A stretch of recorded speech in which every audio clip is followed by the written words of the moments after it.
All right, let's dive into a story that, on the surface, feels like a simple fairy tale. We're talking about a super clean kingdom, a messy invasion, and a kind of magical solution. But trust me, underneath all that whimsy, there's a really powerful message about how we, as a community, can fight back against chaos when we work together. So, let's get into it.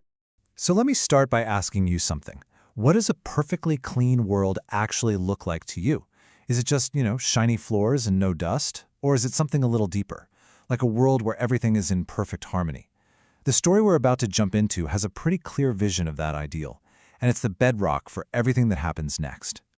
Okay, so our story kicks off in this little kingdom where being clean isn't just a good habit. It's the source of all their happiness. Seriously, imagine a place where the sun always seems to be smiling and the air itself just feels pure. It's a world totally built on order. And it's not just the people, even the animals are in on it. This little song from the super well-groomed horses, it just perfectly nails the happy, pristine vibe of the whole kingdom. You can almost smell those sweet flowers, right? And this obsession with cleanliness is everywhere you look. I mean, the bear's fur is snowy white, the monkey's tail is perfectly combed, even King Lion has this amazing freshly shampooed mane. And it's not just about looking good. It's a sign that their entire ecosystem, their whole world, is in perfect, harmonious balance. The world is so pure, so clean, that nature itself is basically a perfect mirror.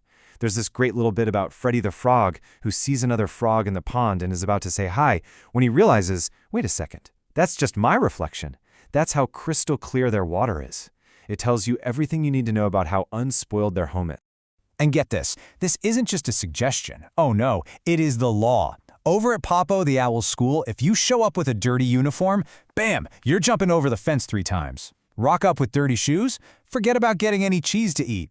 It just goes to show you, in this kingdom, cleanliness is a core value, right up there with rules and getting an education. So the kingdom was this little paradise of order and harmony.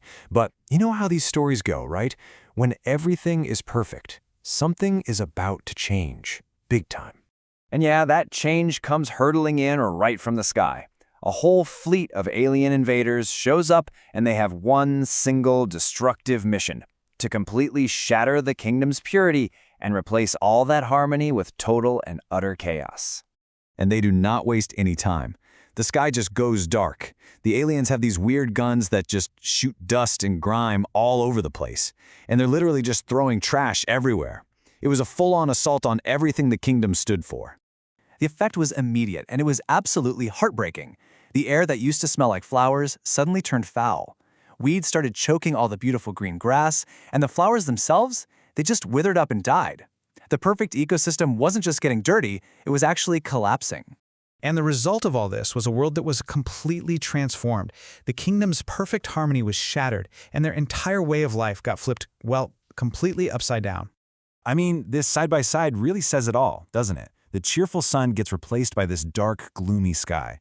The crystal-clear pond water turns black as night. But here's the real kicker. The animals, who used to live in perfect peace, started fighting with each other. The chaos on the outside had created conflict on the inside.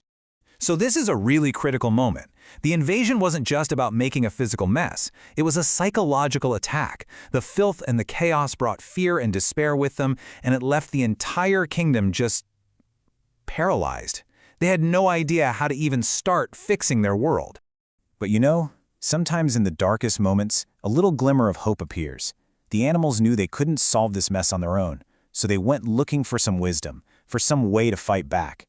And that led them on a quest for a kind of magical solution. They go to Uncle and Auntie Cleanwalla. You can think of them as the wise elders of the kingdom, the ones who hold the ancient secrets. They understood that the solution to a really big problem isn't always straightforward. Sometimes it takes practical action and, a little bit of magic. So here's the recipe they get. And check this out. It's this fascinating mix of literal things and metaphorical things. You've got soap, obviously, for cleaning, but then you need to mix in happiness to get everyone's spirits up, some fairy tonic for that magical boost, and images of lion paws to symbolize courage. The message is clear. You can't just scrub away the dirt. You have to restore the kingdom's spirit too. Okay, and this part right here, this might just be the most important part of the entire story. That recipe would have been totally useless if the animals hadn't decided to work together. They put aside all the fear and the fighting, and they collaborated. The real secret ingredient was unity. So, with their potion mixed and everyone finally on the same page, the animals were ready to take their home back. And all that collective effort was about to pay off in a pretty spectacular way. And what do you know, it worked. As soon as they started spraying the potion everywhere, the aliens just couldn't stand it. That combination of cleanliness, happiness, and courage was like poison to their mission of chaos. They just took off. They weren't beaten by weapons, they were beaten by the restoration of order. So what's the big takeaway here? The magic wasn't really in the fairy tonic, was it?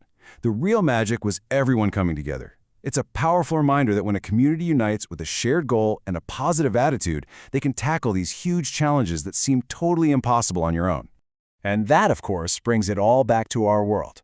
Sure, this fable has talking animals and aliens, but the message hits pretty close to home. It leaves us with a really important question. What are the alien invaders in our own lives? You know, the forces of pollution, negativity, or just plain disorder that threaten the spaces we care about. And maybe more importantly, what's our potion? What's the mix of cooperation, positivity, and courage we need to create to protect the things that matter most? Thanks for joining me on this one.